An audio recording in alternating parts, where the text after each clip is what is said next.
unique dance form native to its people. Its European-flavored cities with their lavish nightlife. It is the romantic gauchos with their unmatched horsemanship. But more than this, it is a place alive with nature and beauty.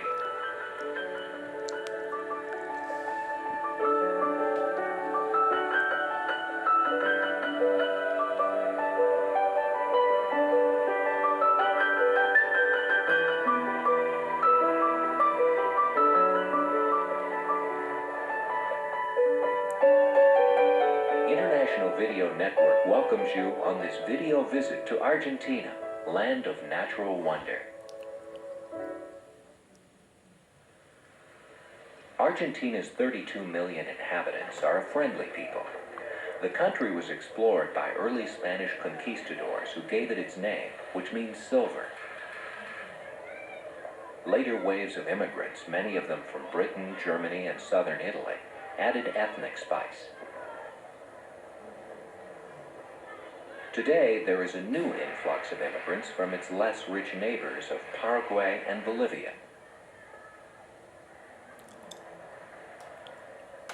Argentina, like Canada, is an underpopulated country.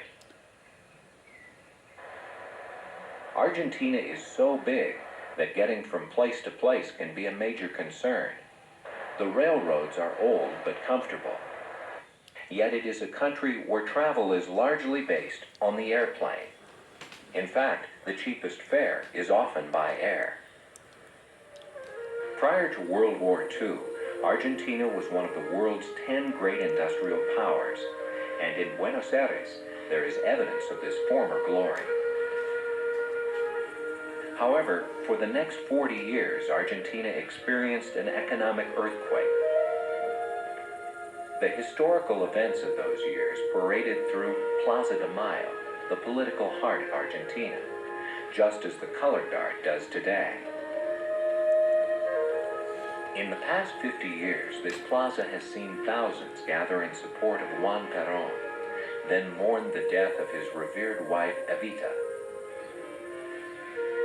It celebrated the advent of democracy in 1982 with the overthrow of military dictator Leopoldo Galtieri, and this is where the mothers of the disappeared still march every Thursday, demanding to know what happened to their children during that time of upheaval.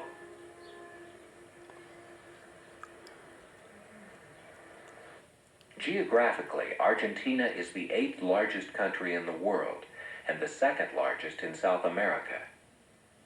It is located entirely within the southern hemisphere. On its northern and northeastern borders lie Uruguay, Brazil, Paraguay, and Bolivia. Argentina's western frontier shares a boundary with Chile across the Andes. To the east is the South Atlantic. Perhaps no place in Argentina is better known in legend and literature than Patagonia, romantic and windswept. Patagonia has something for everyone, from some of the most spectacular mountain scenery to the seemingly endless desert, to the rocky coastline. It's a place that ranks with Tibet or Timbuktu as an exotic destination, a place very much off the beaten path.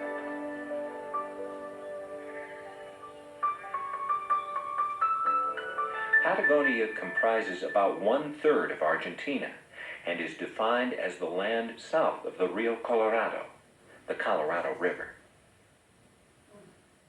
The heart of Patagonia is a vast scrub-covered desert, largely devoid of the cactus typically found in the deserts of North America. One of the cultural symbols of Patagonia is the gaucho, the Argentine cowboy. Once found throughout the interior of Argentina and up into Brazil, here in Patagonia the tradition lives on. Horses are a part of this romantic legend, which started during the 18th century. Usually part Native American, the gauchos were first and foremost skilled horsemen. Competitions involving horse riding became a regular part of the gaucho lore and still occur today. Their ballooning pants trace their origin to an unwanted shipment of trousers fashioned for Russian immigrants in Uruguay. The knife and boleadoras were their weapons and tools. It was the gaucho life that attracted Butch Cassidy and the Sundance Kid. The Patagonian plains are filled with stories of their exploits.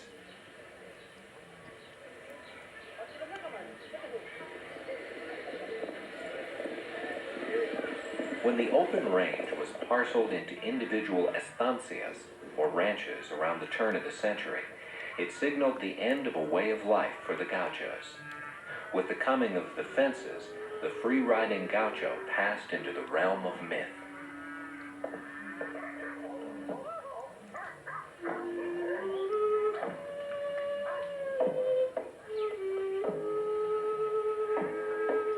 Today, the legacy of the gaucho can still be found in Patagonia, where men, always with their dogs, live out the role of the Argentine cowboy.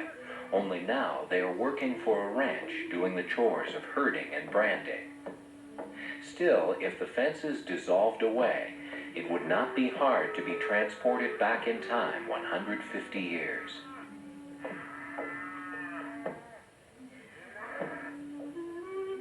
The Patagonian interior is also home to some fascinating wildlife. With luck, one will see a small herd of guanacos. This llama-like creature was the staple the native Indians used for food, shelter, and clothing. The other large animal of the area is the rhea. This giant, flightless bird is South America's ostrich. Curiously, it is the male who tends the chicks.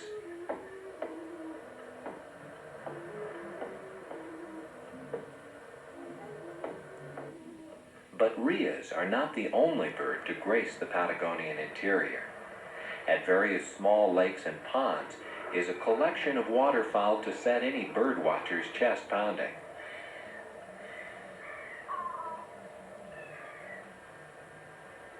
There are unusual species of ducks, geese, and swans, and surprisingly, flamingos.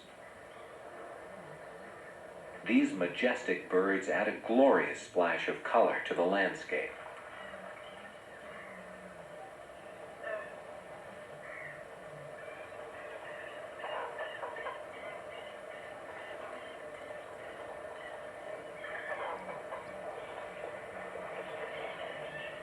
There are two constants on the Patagonian plains.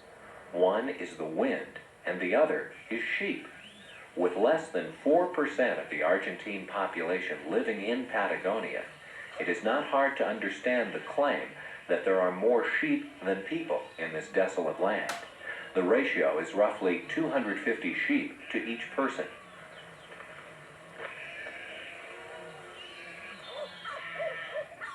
The sheep in this part of the world are raised largely for wool. Once a year, the wandering herds are rounded up by the ranch hands and their dogs.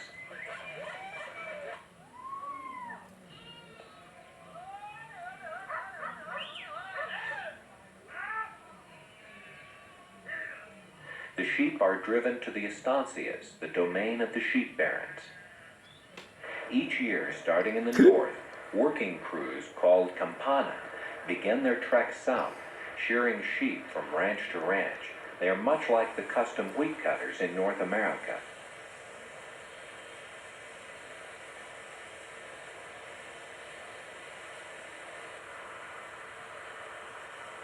The skilled shearers can remove the wool from a sheep in less than a minute without injury to the animal.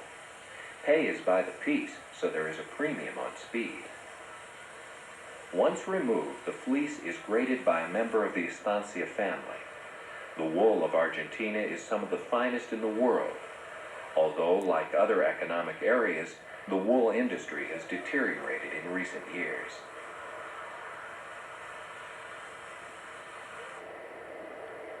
Patagonia is more than lowland plains.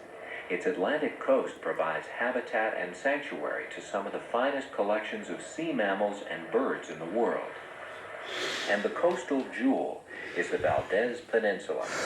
Its beaches and coasts are flush with activity all year long. Born in Buenos Aires, ornithologist Luis Legura is now at home on Valdez Peninsula. Well, starting with the marine mammals, you can watch the southern right whale here from April to December, but to see it for sure, you have to come from August to the ends of November. Sea elephants, the best season is August, well, last days of August, September and October, and you can see some of them in November. You can see sea elephants all year round, but I'm talking about the adults, big bulls. And for sea lions, you have January, February, and part of March, which is the breeding season. And in the other place, in Punta Tombo, for penguins, you may come here between September and March, more or less. They are 6 months inland, 6 months migrating to the north.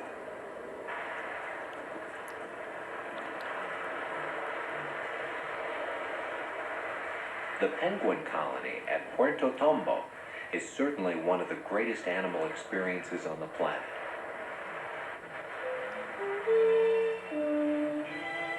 Here is the largest nesting colony of Magellanic penguins in the world.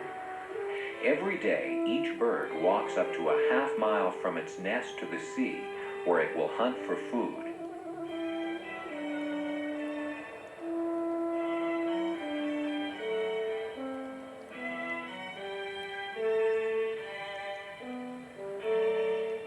The continual parading back and forth by these easily anthropomorphized birds creates a surreal scene for visitors to the colony.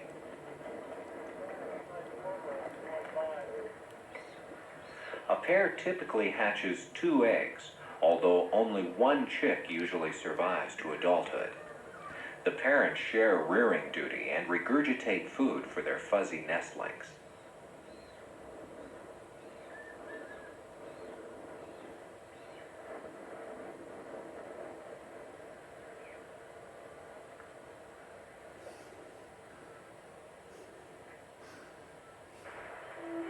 The colony attracted attention recently when some Japanese entrepreneurs proposed harvesting a number of penguins for the manufacture of golf gloves.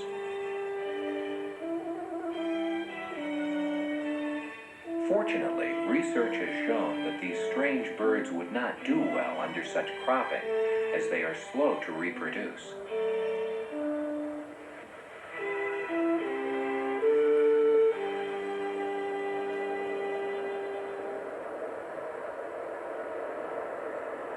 Another Valdez animal nearly disappeared in the hands of mankind. The right whale, once the most widespread of all the whales, was hunted to virtual extinction, down to a mere 500 individuals. After 35 years of protection, the count is now over 1,000. From the small harbor of Puerto Pyramides, chartered boats venture out to sea for a close encounter with these gentle giants. This 40-foot gray mammal is spotted by the air from its blowhole.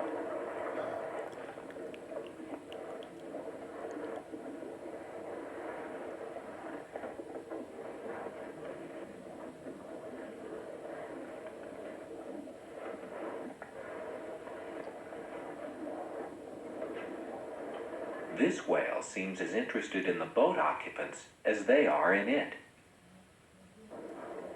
With luck, one will fluke, lifting its tail into the air.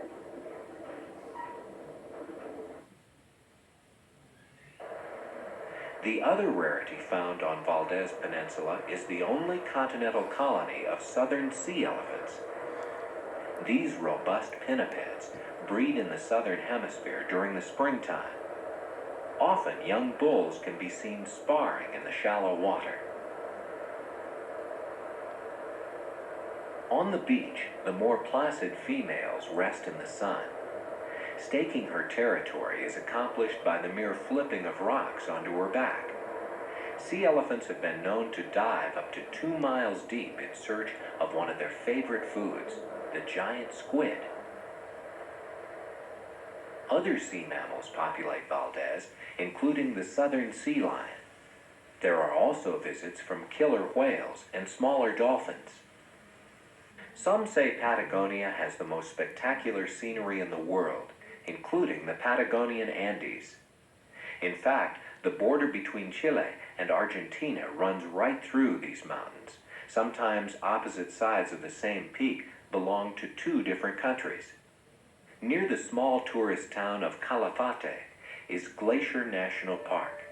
It is an area of majestic snow-capped peaks and wild mountain scenery. There is no more lovely time than spring with its parade of southern wildflowers.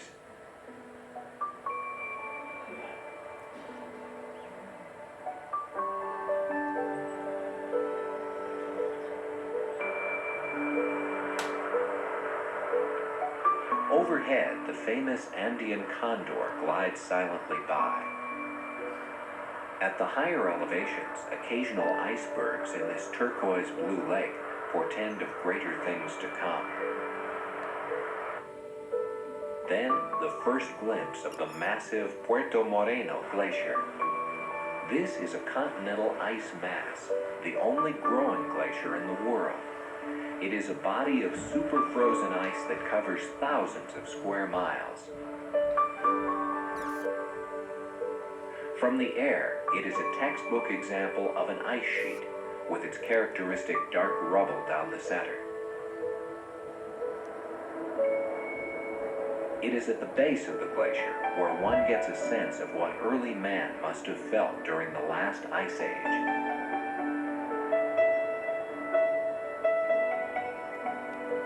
As the super dense blue ice grows, it creaks and groans, sometimes sounding like thunder.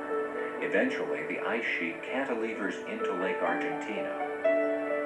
Then, with a great crash, it breaks free and collapses into the water. It is an event that occurs every 4 years or so.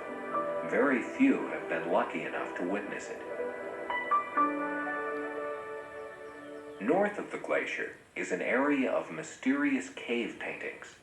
Hiding in the rocky formations are the symbols of an unknown culture. Scientists have not been able to date these figures.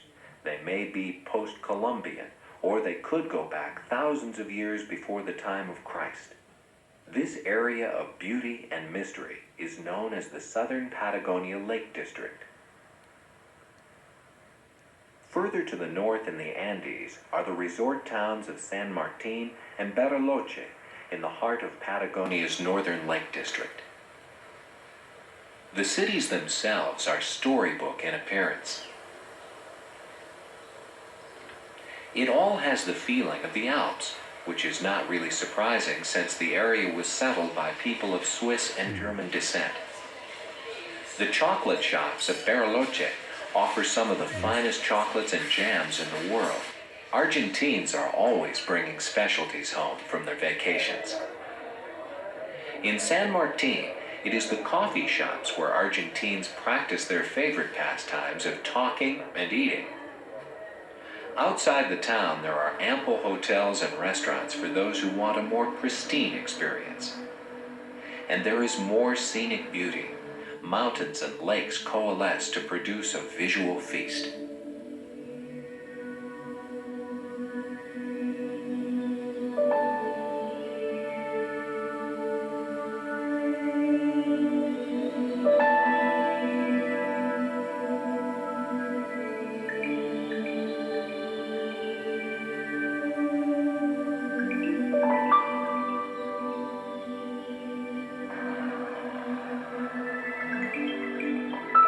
From a port near Bariloche, small boats and cruise ships depart for Victoria Island, the home of a most remarkable forest.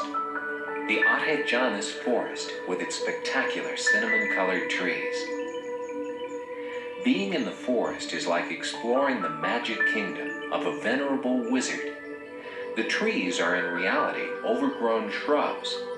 It is an extraordinary combination of environmental conditions that produce their unusual growth.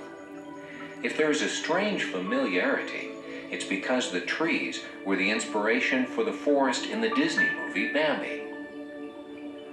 The Northern Lake District is also a wonderful place for outdoor enthusiasts.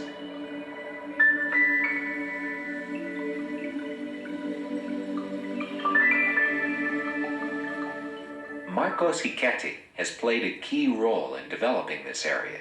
For him, it's a special place.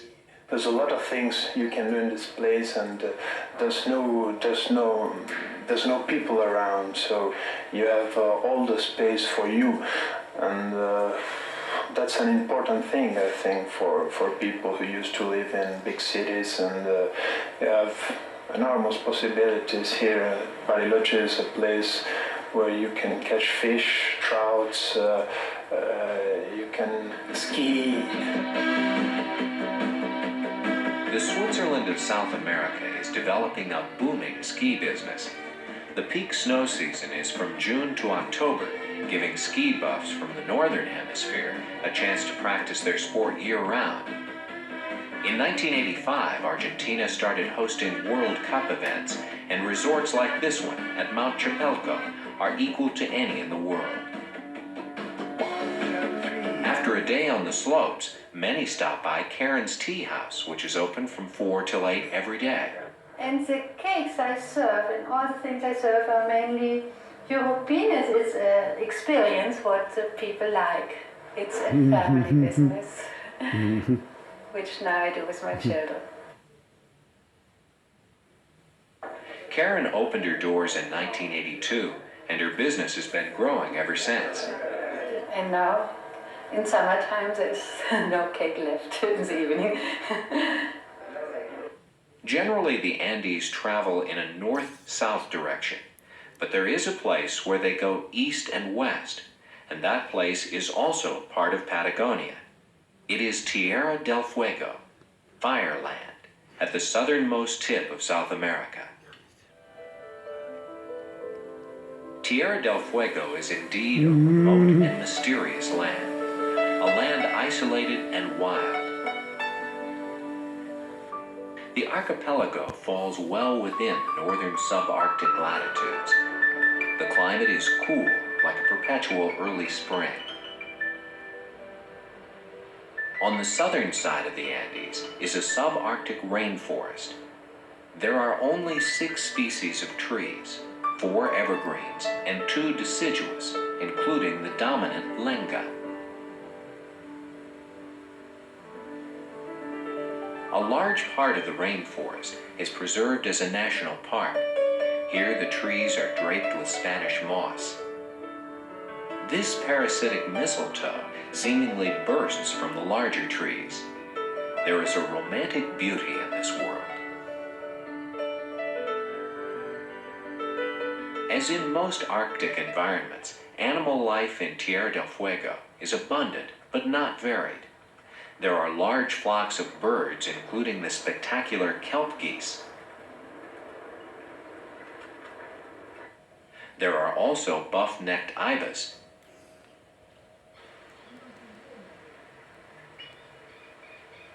and the occasional flamingos. One of the best ways to see the animals is from the daily boat trips through the Beagle Channel, which connects the southern Pacific and Atlantic Oceans. Many people learned of Tierra del Fuego through the writings of Charles Darwin, the 19th century naturalist. The scenery then was much as it is today. Snow-capped mountains loom in the background as the boat picks its way through the channel's many islands. Each island seems to have its own collection of local inhabitants. One may be home to cormorants, another fur seals,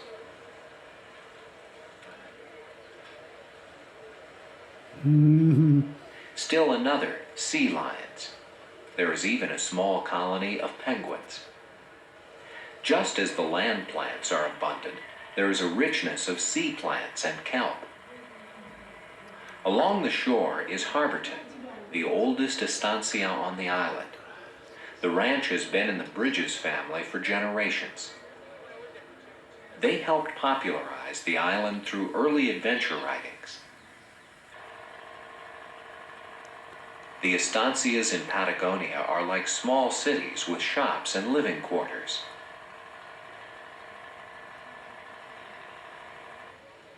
Gliding across the waters of the Beagle Channel, it is easy to imagine a time long ago when the fires of the Aborigines lined these shores, the fires that gave this land its name. Man's presence on Tierra del Fuego goes back 10,000 years. But when European settlers arrived, there were four basic cultural groups. Two were spear hunters who relied on the sea for food. The other two were more settled tribes, dependent on the guanaco for food and shelter.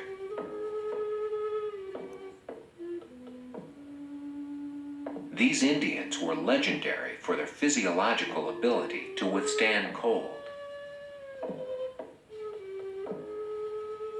Today, the pure-blooded Indians of Tierra del Fuego have been absorbed into the larger population.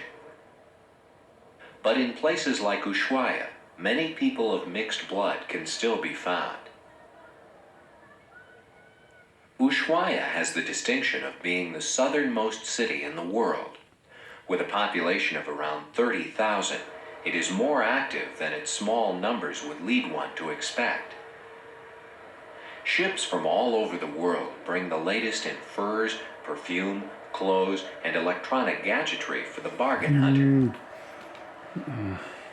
Ushuaia is a duty-free zone. The Argentine government, in order to encourage trade settlement, has created many economic advantages for this town. Ushuaia is also a focal point for the growing tourist industry and the launch point for the Beagle Channel boat trips.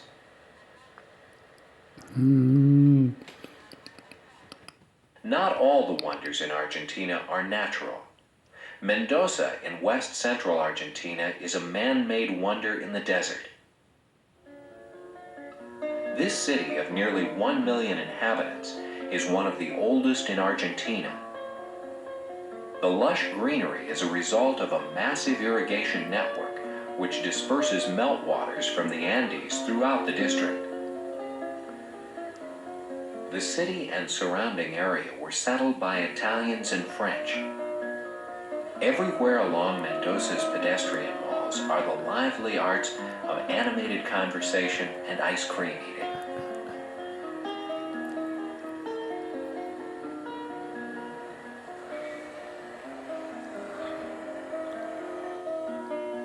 One of the highlights of the city is San Martin Park. This spacious park is a lovely arboretum with many different species of trees, including the Andean monkey puzzle tree. This peculiar evergreen has rather unusual fruits. The elaborate network of paths makes the park a wonderful place for strolling and jogging. The park is also home to a substantial collection of statues.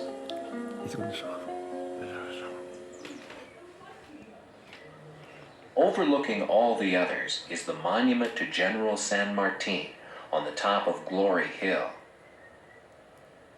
This ornate, almost bizarre statue pays homage to Argentina's father figure. It was from Mendoza that this most revered general launched his freedom campaign across the Andes.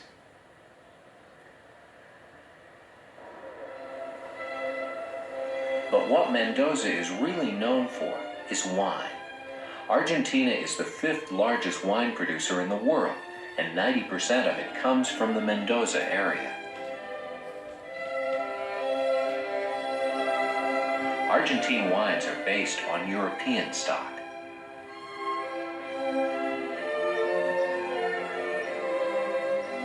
With over 2,000 wineries in the area, one of the favorite activities is hopping from one winery to the other. The pleasure of wine tasting.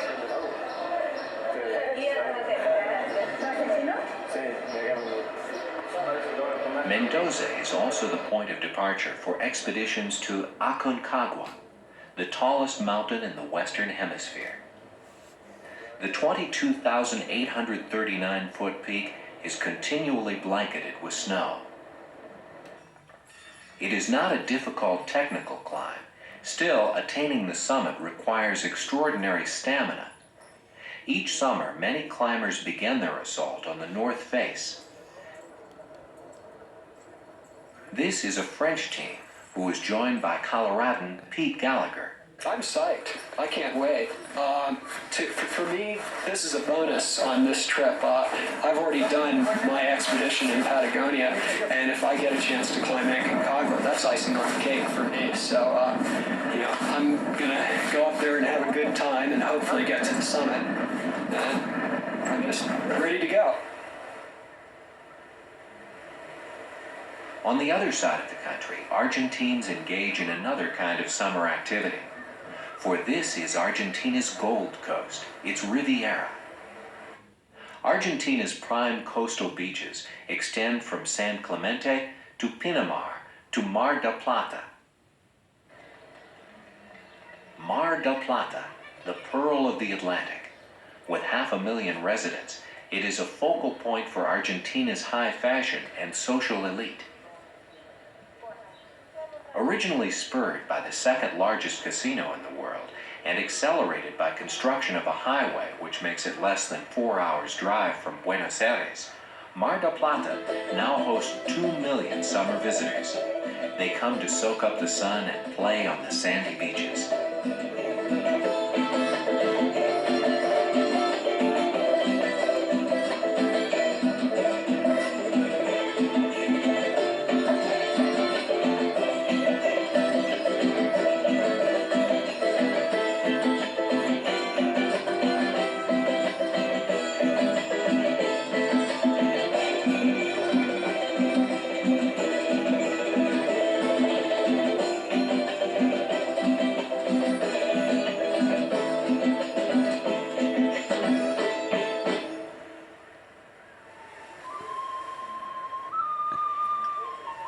Along the beaches are opportunities to purchase locally made crafts.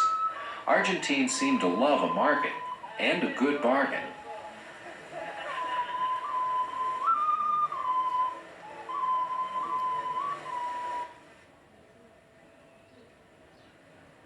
One of the most unique aspects of Mar del Plata is the mural art found in various locations around the city.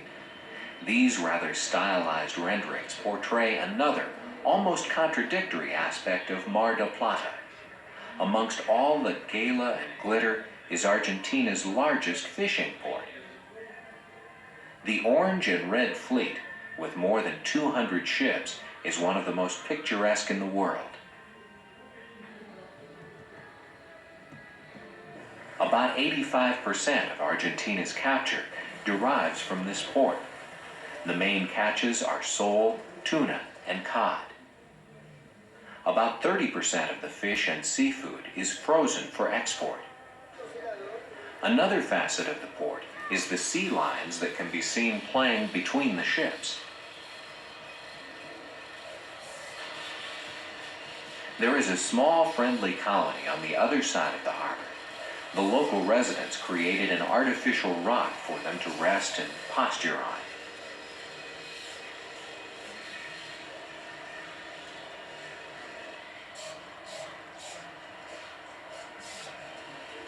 Watching the large bulls with their golden manes, it's not hard to understand why they're called sea lions.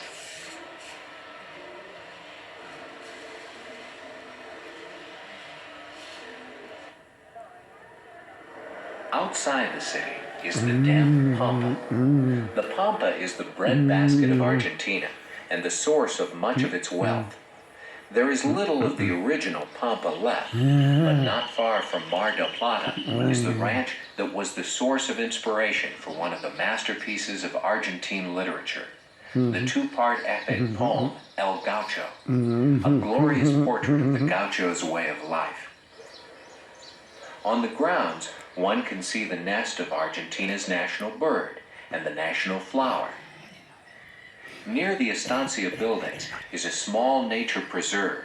Here one gets a feeling for the incredible abundance and diversity of life which once graced the Pampa.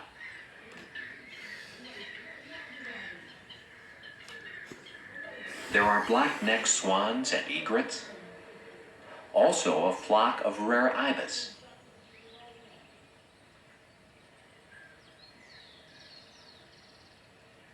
Much of the wealth of the Pampas was used to build one of the truly great cities in the world, Buenos Aires. Buenos Aires is a city of over 12 million inhabitants. It is set on an estuary where the Paraná and Uruguay rivers meet and flow into the Atlantic Ocean. From the southern bank, the river is so wide it gives the appearance of an ocean. Here it is called the Rio de la Plata. Buenos Aires has always been a port city, shipping Argentina's vast stores of food and natural resources to the rest of the world, and in return receiving the products of industrialization. The people of Buenos Aires like to consider their capital city the Paris of South America. This multifaceted city has, for the past 200 years, looked to the French for cultural and architectural inspiration.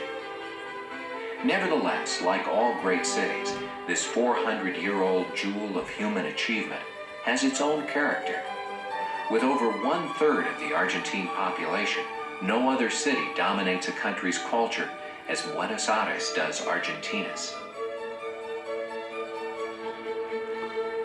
No other city lives round the clock as does Buenos Aires, yet it is one of the safest places in the world.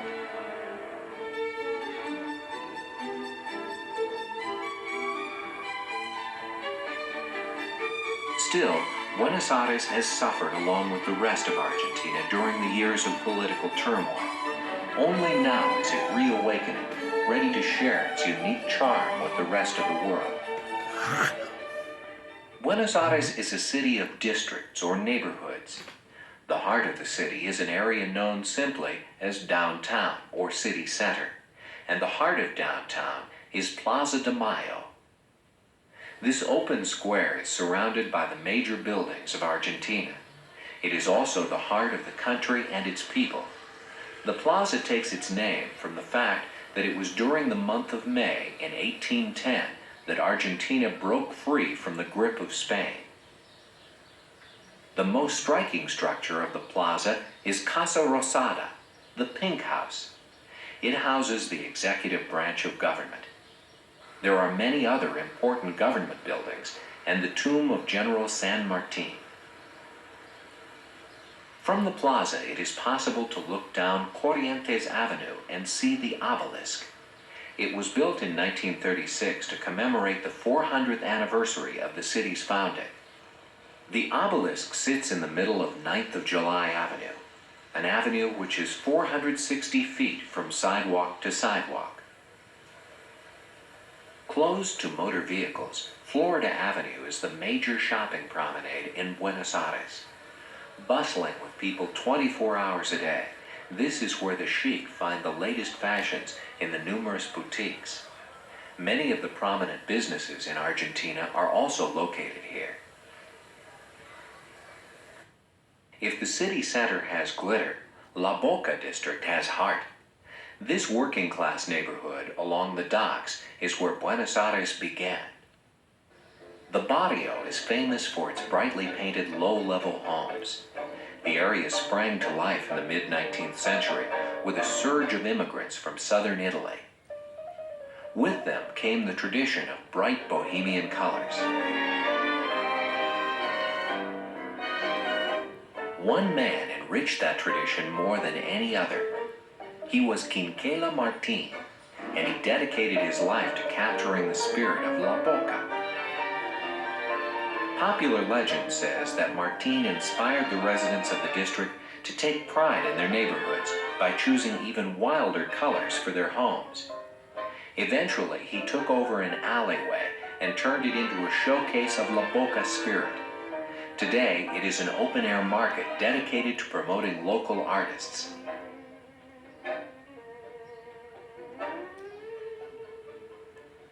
A curiosity in the district is the small ferry service that connects it to the adjacent island.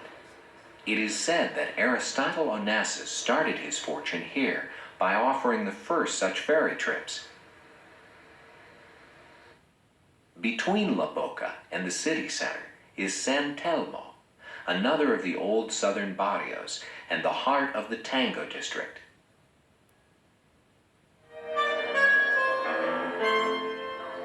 Nothing captures the melancholy essence of Buenos Aires more than the sultry tango. At various tango bars each night, the nostalgia for the old days is played out.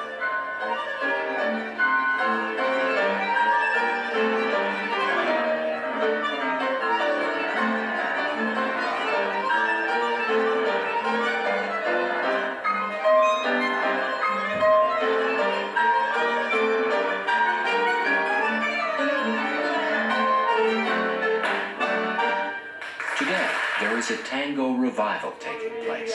It is not uncommon to see old-timers performing on the street corners. It is a kind of celebration of Argentina's former glory in times before the political turmoil. One of the places to find old tango singers is Plaza Dorrego, San Telmo's historical center. Here, the neighborhood maintains its old vitality and authenticity.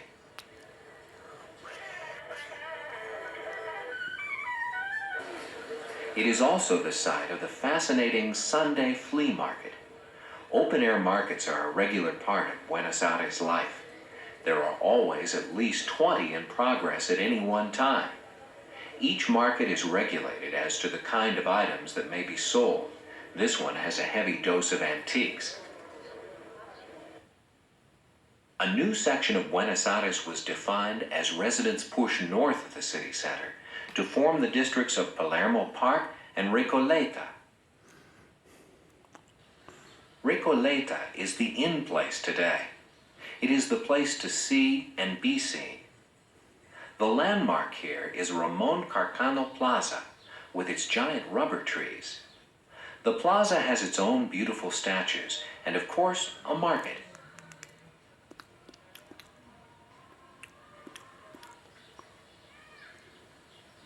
On the other side of the park is the Pilar Basilica. This fine example of American Baroque marks the entrance to Recoleta Cemetery.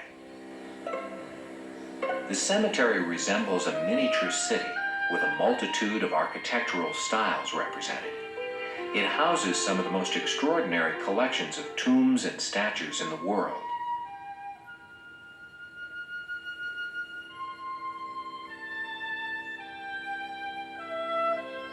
The most famous grave in the cemetery is that of Evita Perón, although it is officially denied that she's buried here. Supposedly, she is 30 feet in the ground to prevent political grave robbers from stealing her body.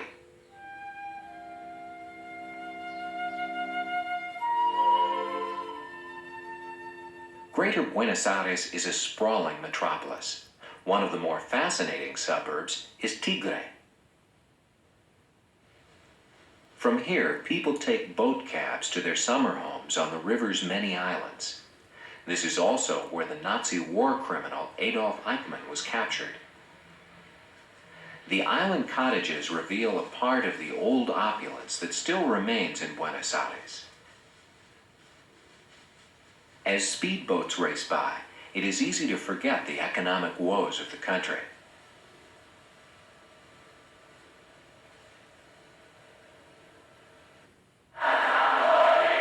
But more than anything, Buenos Aires is a city that comes to life at night.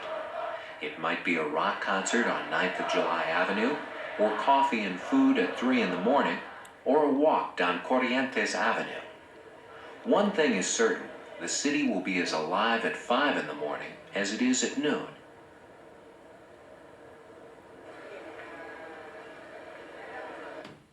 Adding to the diversity that is Argentina is the tropical rainforest. The best place to experience it is in the province of Misiones, far to the north.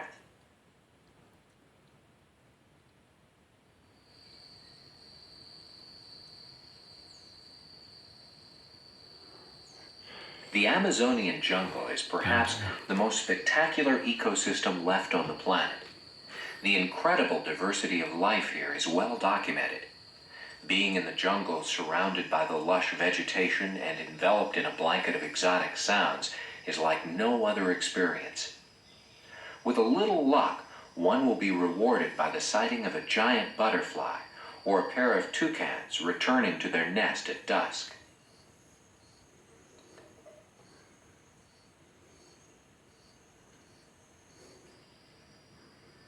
The jungle is also home to larger animals, such as this troop of capuchin monkeys.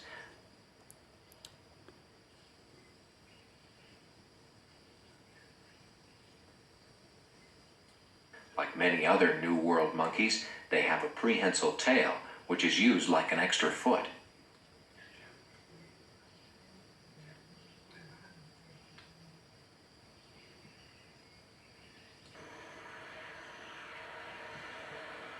As with the rest of South America's rainforest, Argentina's portion is disappearing at an alarming rate.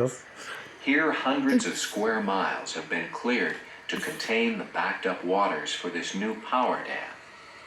During the clearing process, Indians who knew nothing of the existence of the modern world were found living in the jungle. The primary Indian group of the region are the Guaranias.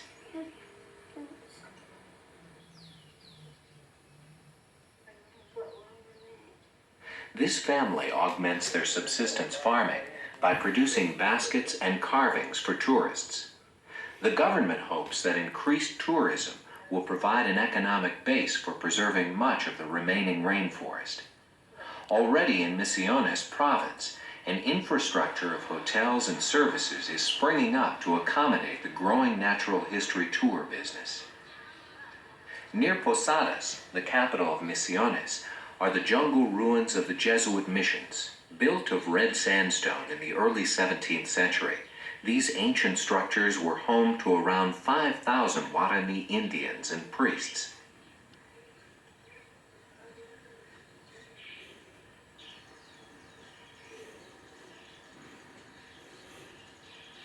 The architecture integrates both European and Native American traditions and symbols.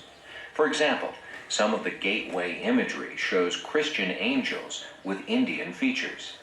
The Jesuits were expelled in 1777 because the provincial rulers felt they had become too powerful, but they left behind these wonderful ruins, which are now home to a colony of swallows.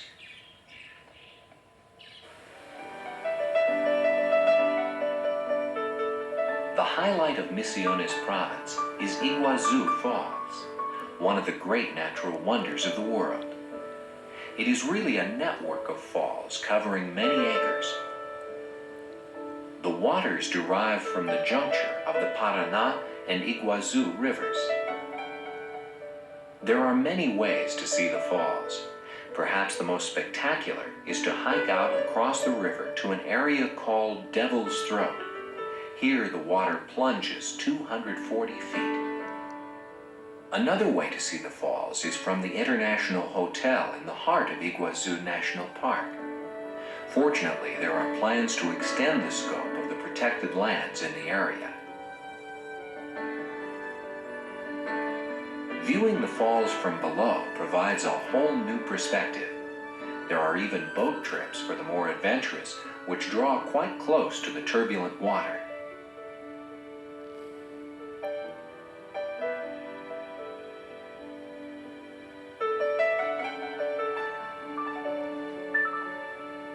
Argentina is a country whose greatest resource is its diversity. Iguazu Falls symbolizes the quality and richness of the many natural wonders that make up this special land on the southern end of the world.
Stay tuned for highlights of other Video Visits programs.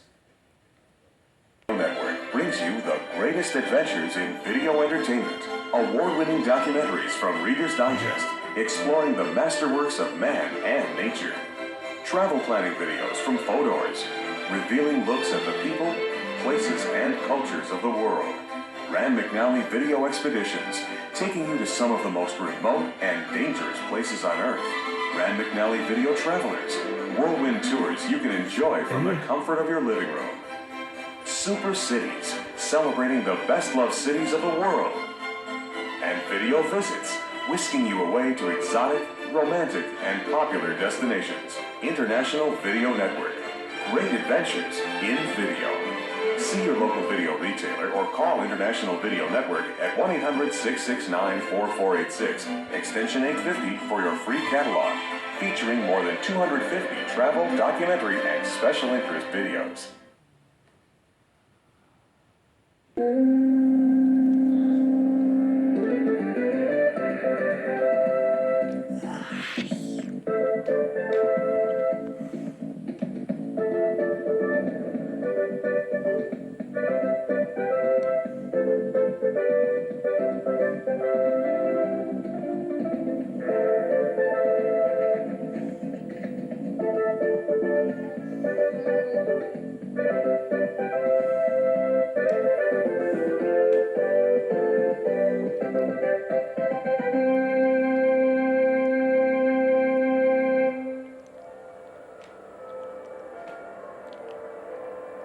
The River Thames is nothing less than liquid history, as it's been aptly called, a history of what lies beyond its banks on either side, that is, London, the capital city of Britain. Once the heart of a great world empire, today this metropolis is instantly recognized by millions around our globe. And yet London remains fascinating and alluring, mostly undiscovered but for some of its monuments and those much visited tourist homes. The key to unlock some of this great city's past and present is the River Thames, where the Romans built the first bridge, known to millions as London Bridge, linking the south with the north, still in place today, almost in the same spot where the original was built some 18 centuries ago, and some 1,700 years before its more spectacular neighbour, Tower Bridge, was constructed. Then, during the Roman times, the first foundations of London were being laid. Today, the riverbank abounds with sights, silhouettes and sounds, unmistakably part of this great city's history, and part of every picture postcard you'll find on the revolving stands of the souvenir shops. Wherever you look, the city is packed with historical monuments, ancient churches, tall statues, quaint narrow streets. Most of all, it is the spirit of London.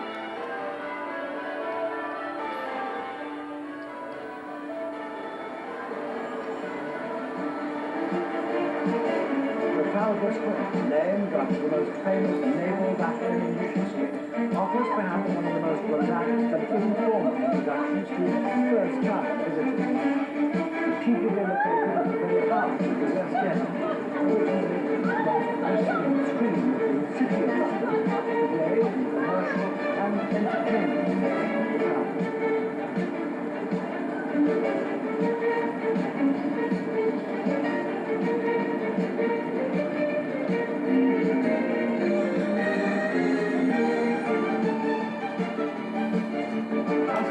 Bustle of the streets on sunny days is guaranteed to be fun. Every corner offers a photo opportunity for the spectator. Some are more outrageous and hilarious than you may have expected to find at the beginning of your tour of London.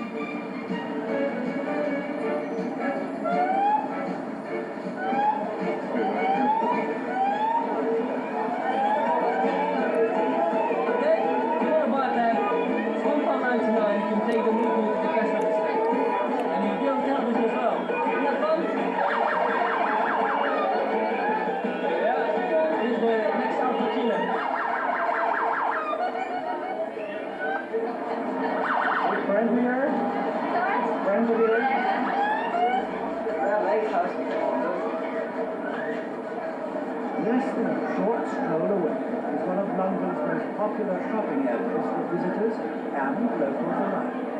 Converted from its world-famous past, once a thriving vegetable market, and incidentally the backdrop to Pygmalion Mayfair neighbours, the Covent Garden of today is an array of boutique after boutique.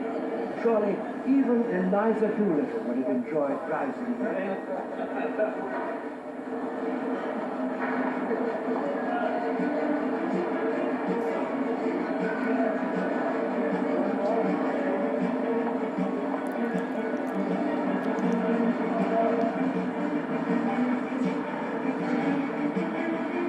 Right next door is the Royal Opera House, where elegant theatregoers used to mingle with market porters after performances. Productions here are world-renowned and highly recommended to opera buffs. Beware though, tickets are often more rare than those.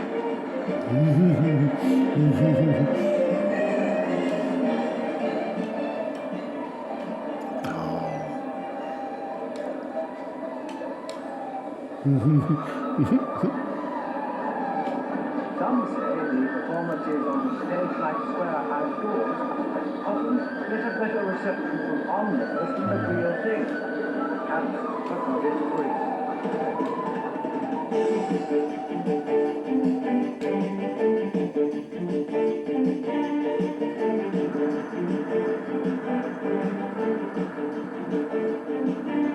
Incidentally, London's theatre is all within a few streets from here. Charing Cross Road, off the Avenue Tram, is where most of London's theatres are to be found.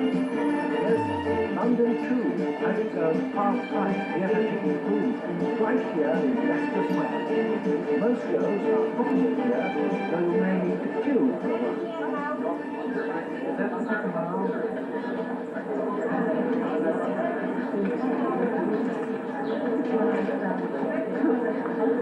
Strolling around in the early evening is fun. Plenty of lights, lots to see. Don't miss the famous Piccadilly Circus. No longer a complete circus of the bygone days. In other words, you can't drive around it. But the sense that the capital's heart may be headed here is strong enough. Yes, one is on the edge of much renowned with gastronomy, variety of restaurants, dubious entertainment too is one hint though, you'll find it more comforting to venture out with your friends rather than on your own.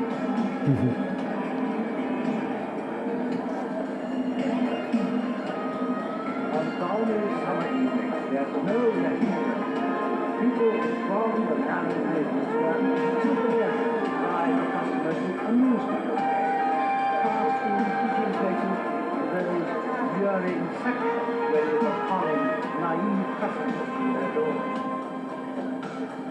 This is London's amusement and entertainment quarter. The West End is always colourful, and a sight certainly not to be missed. It's alive night and day, ready to entertain and amuse visitors by offering takers anything from simple informality to the most sophisticated style. But always at a price. By day, London abounds with streets full of treasures to discover, to admire, and to upgrade. This is a story. Getting about needs careful handling. The famous black taxi and shelter of Oxley drivers are very much part of the London scene. Just like Big Ben or the array of wonderful statues along the embankment.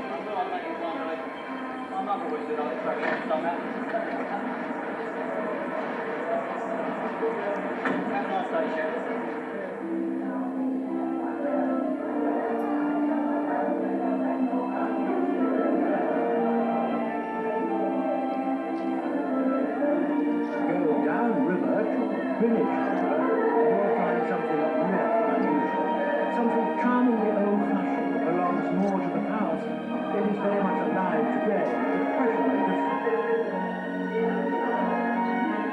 Almost opposite Village Theatre,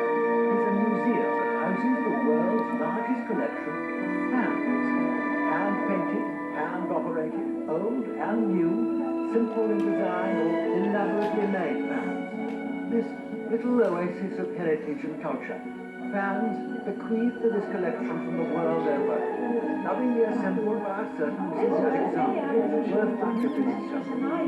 True, it may not be everyone's idea to include such a visit, but we can guarantee you this, the Chinese or Japanese, probably Chinese made for the Japanese. Very fascinating. Yes. And that one, of course, is just so spectacular.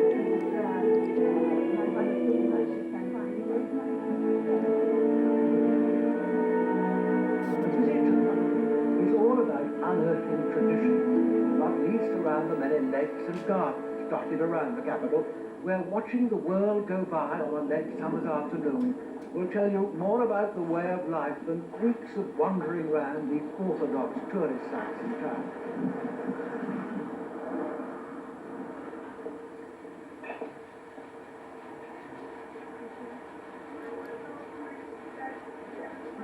Visit Hampton Court, the magnificent riverside weekend retreat of Henry VIII, where the formal gardens are laid out to complement this 16th century palace, recently restored after a fire in the late 80s. Royal apartments and all of the grounds are open to visitors, with guided tours, history piled high on bricks and stone columns. Originally built by Thomas Wolsey, the palace soon became a favourite of Henry VIII and his first wife, Catherine of Aragon. Tennis courts, bowling alleys were added during his reign, and the park was stocked with deer and game to satisfy his passion for shooting and hunting. Later, his children, Elizabeth and Mary, made it their weekend retreat from London. Full of fascinating history, the palace today still reflects those Tudor times, decorated with royal beasts, coats of arms, and many other symbols of royal ownership. Choose a dry, sunny day to visit here, and if you remember, take a picnic with you. Don't panic if you do forget, there are quite a number of restaurants nearby to choose from.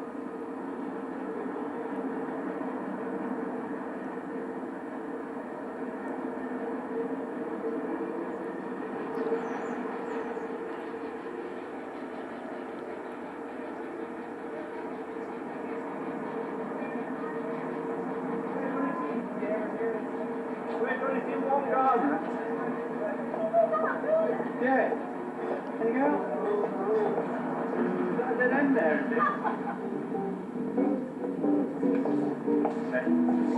All of them was made.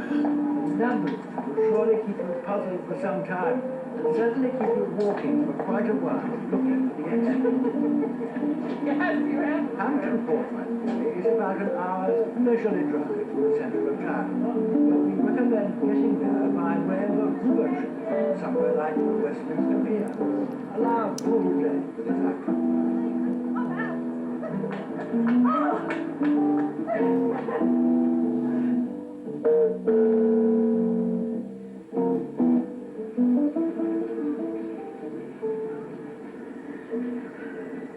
Leading from Trafalgar Square through the wide archways of Admiralty House, erected as part of a national memorial to Queen Victoria, is the route to the palace, Buckingham Palace, London residence of the monarch, head of the nation, the Queen of England.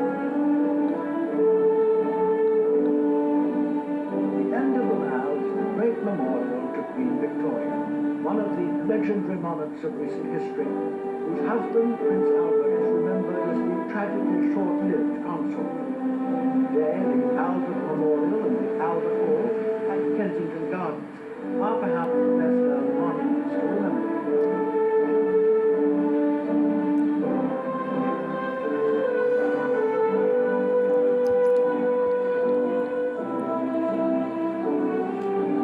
London is seldom short of spectacular sights and events to entertain and impress the visitor. Horse Guards parade in Whitehall is good for those classic photographs, and Westminster Abbey, host to many royal events, it is guaranteed to enhance your trip. The cathedral, or abbey as it's known, is where British monarchs have been married and buried during the past centuries.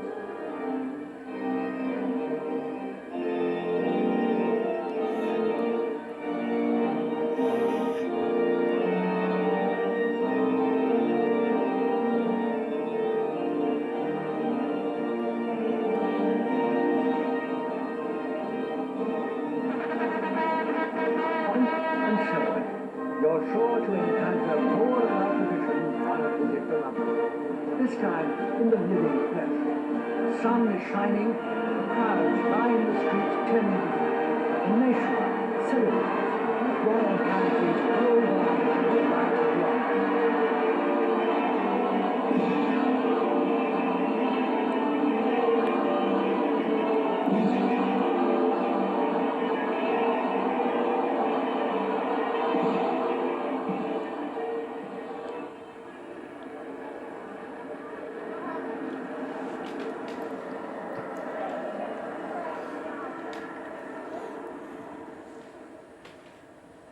Of the many museums and art galleries, there are some that must not be missed at any cost. Royal Geographic Society is where Stanley set out from to find Dr. Livingstone, situated right next to Hyde Park. Victoria and Albert, or V&A for short, is definitely a sin to miss.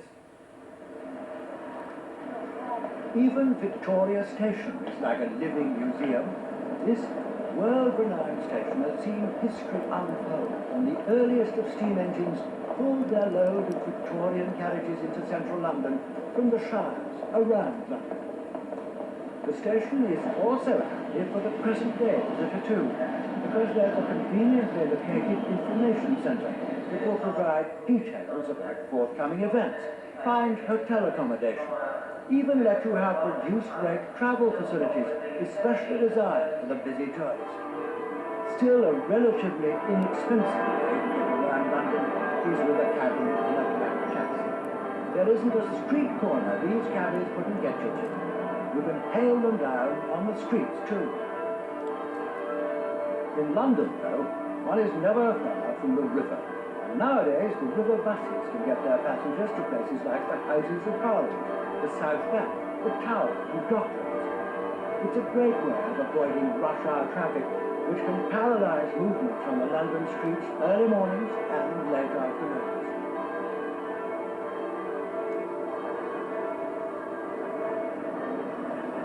The Thames is crisscrossed by no fewer than 27 bridges in and around London, and many more further upriver.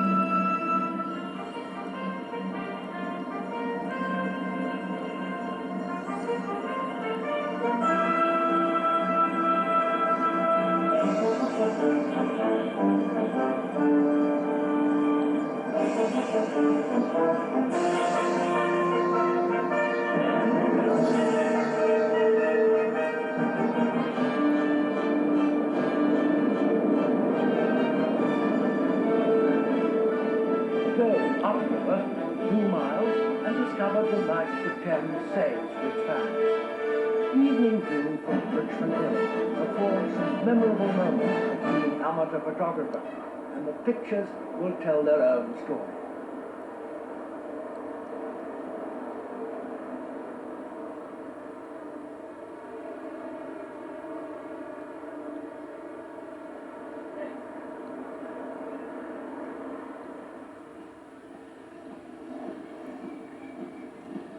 Travel even further along this great silver highway, less than 20 miles away, and you'll come to one of the absolute delights that many thousands of visitors to London, Windsor, where the Royal Guards march through the streets among the thronging crowds, just like they have done for centuries.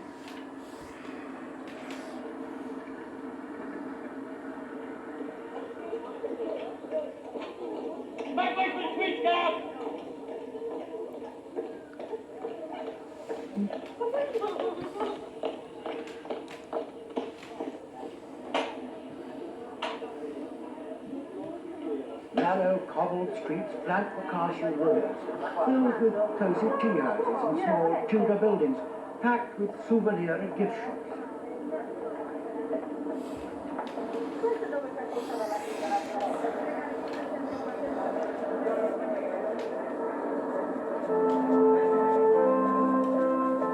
Take a ride in an open carriage, visit the Queen's apartments, and watch the changing of the guards.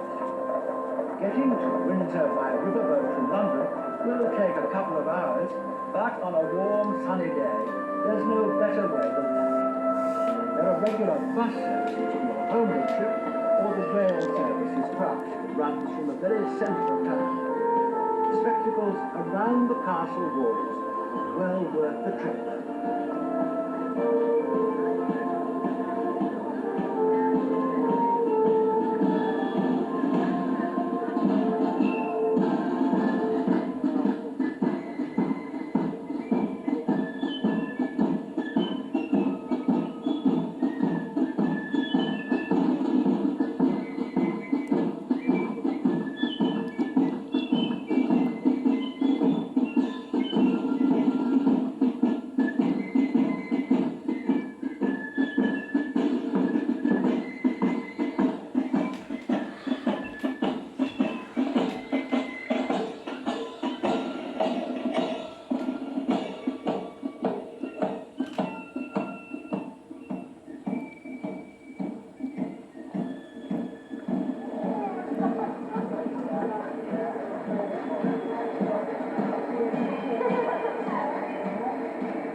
There are more trips to be made by boat around here to Runnymede, the birthplace of the Magna Carta, the very first Bill of Rights in the world, granted to the English noblemen in the 12th century.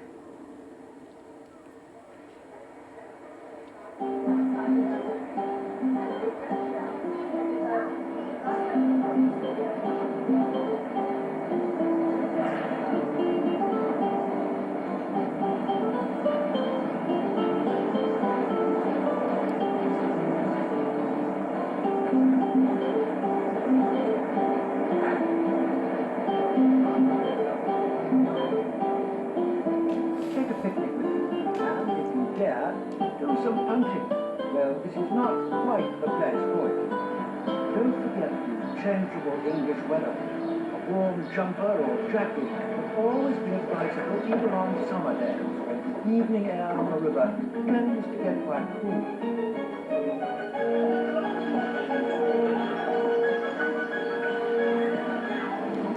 Tower Bridge is a unique building, dated less than 100 years ago, and is the last bridge on the Thames before this great river reaches the sea.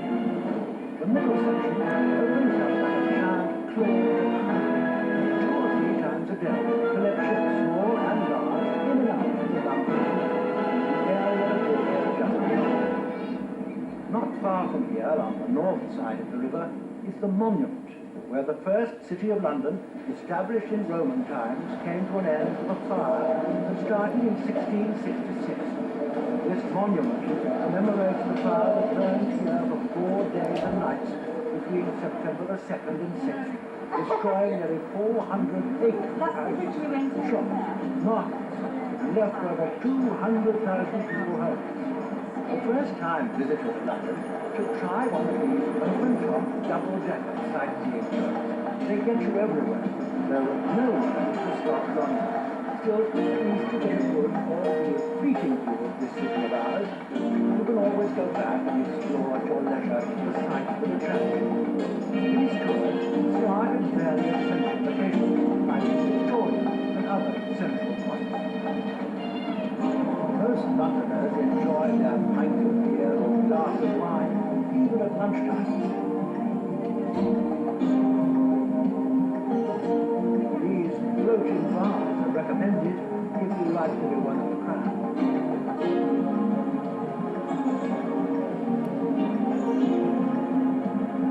Along the river bank, the exhibition of works of art open to all is quite something. Cleopatra Needle, for example, one of 2 pink granite monoliths dating back to 1500, guarded by 2 sphinxes, was presented by the Egyptians in 1819. The other stands erect in the Place de la Concorde in Paris. Story has it that it is cursed, which may explain the unusually large number of suicides. Your sightseeing tour is guaranteed to pass past Big Ben. This large clock tower, home to a 13.5-ton bell that strikes on the portraits, on the hearts, and on the hour, permanently watched by the somber statue of Winston Churchill, and photographed by everyone else. London is a cosmopolitan city where many nationalities live and work together. Their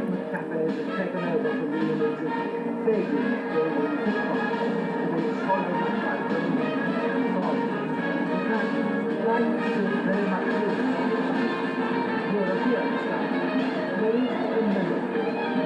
These kind of numbers that remained strong image of some people who perhaps only know London from history, modern birth.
And of course, Knightsbridge, the most famous corner shops of the world.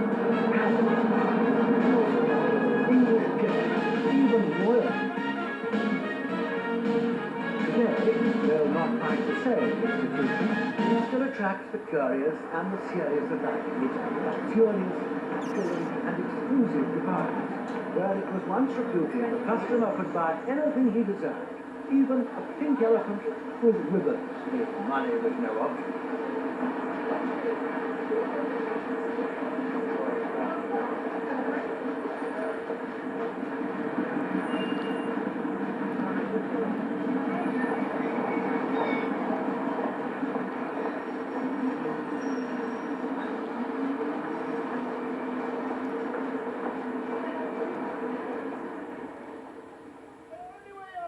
Super 60. They'll beautiful up Super 60. The last of them girls there, Super 60. It's your right for your guy, mum, Super 60. I don't say you can't get, I never look at the size of them, mum, Super 60 where you like. Come out there, darling, Super 60. Where you like that Super 60. Try Always Sunday right, off, Super 60. if you can play. Further out in the East End, their lifestyle is very different from the fun-loving cockneys, the Londoners who were born within the sound of Bow Bells in the East End of London. Yes, very long, Mr. Yates.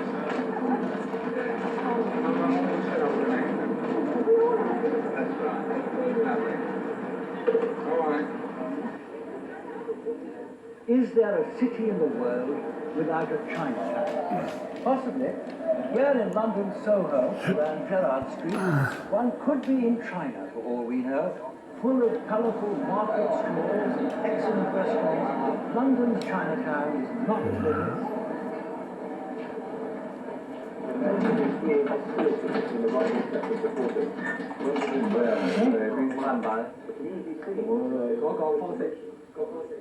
A favourite occupation with visitors anywhere is bargain hunting. Where better to find a bargain than along the railings of Hyde Park, on the north side of the park, along Bayswater. Every Sunday or public holiday, an army of bargain providers bring their bargains to the delight of bargain hunters and hang them on the railings, waiting for those lucky enough to recognise a bargain. The variety is amazing and great fun for all.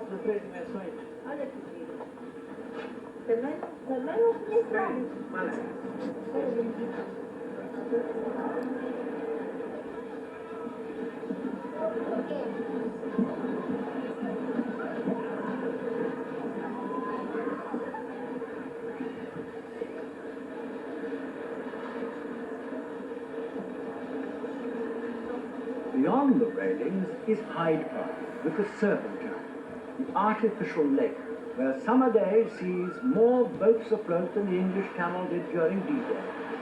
There's horse riding too along the soft, sandy bridle paths, safe for even small children.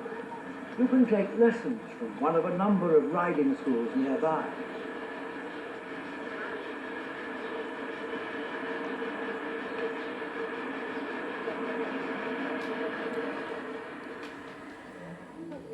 Hyde Park, one of the royal parks of London, is for strolling around, away from the bustle of the busy streets. At the northeast corner is Marble Arch, built by Nash, famous 19th century architect. Marble Arch was originally erected at the entrance to Buckingham Palace, then moved to its present location during the middle of the last century. It's best known for its sinister past, when public hangings took place at the foot of Nobody understands you. I have just carried on working for and with music for people that understand it. The Speaker's Corner, irreverent, sometimes controversial, sometimes fascinating speeches are made, and anyone who cares to make them, anyone who cares to listen. You make yourself a simple, sensitive. Was your mother in the room?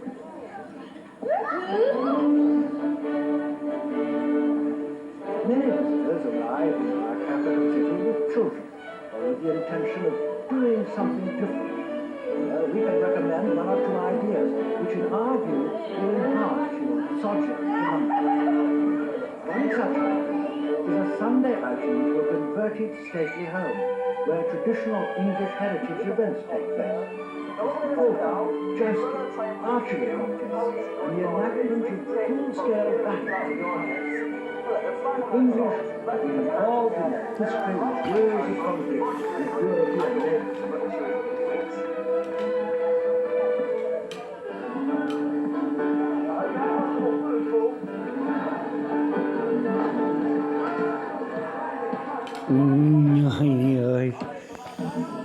These wars are enacted with a light of honour, sounds and sights are real enough to ensure plenty of entertainment.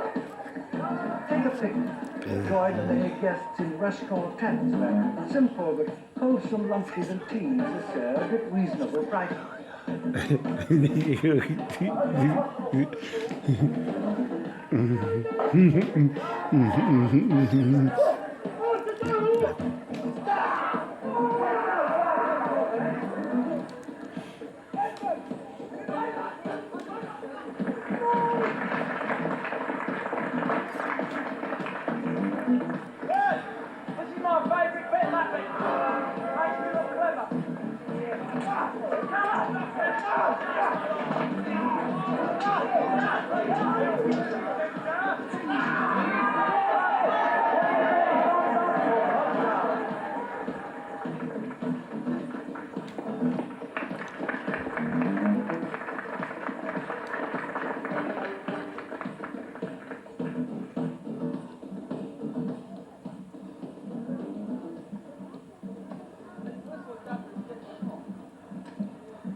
There is an entrance fee to the grounds, and family tickets are available. One such venue is Littlecote, off the M1 motorway to the north of London, some 90 minutes by car. Another great outing from the city limits is going on the river. Favorite pastime of locals when rivercraft of all descriptions invade the calm waters of the Thames. mainly upriver.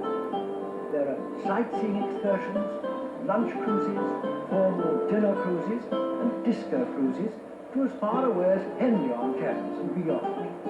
Pick a good day, and we can assure you much fun will be had on the river. A perfect way to wind up one's first encounter with London and to learn a little about its liquid history at the same time.